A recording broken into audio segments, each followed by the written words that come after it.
The Jammu Kashmir Assembly session ended on a bitter note. The last day witnessed fisticuffs and ugly brawl between the members. The lone MLA of Aam Aadmi Party was a target for his controversial comments. Mehraj Malik alleged that both BJP and PDP attacked him inside and outside the House as the Waqf Act rocked Assembly for the third and last day of the session. On Monday, Speaker Abdul Rahim rather disallowed an adjournment motion to discuss the Waqf Act in Jammu Kashmir Assembly. Ruling party National Conference members stormed the well of the House and tore copies of the Waqf Amendment Act.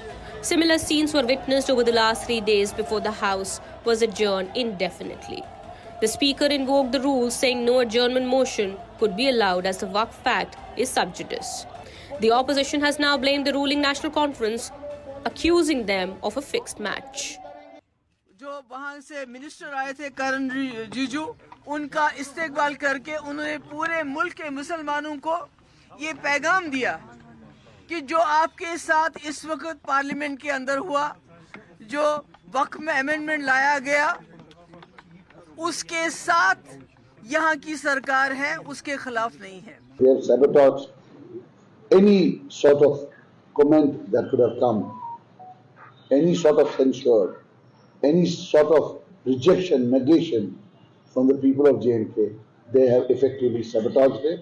3 दिन कुछ नहीं करने दिया और 3 दिन के बाद जो है असेंबली जो है बर्खास्त कर दी.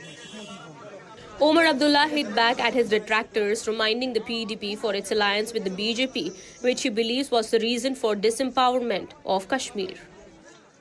हाउस के अंदर उन लोगों ने मेरे खिलाफ इल्जाम लगाया जिन्होंने क्रिकेट बैट बांट के यहाँ के नौजवानों को गुमराह करके उस वक्त के होम मिनिस्टर के प्रोग्रामों में घसीट के लिया.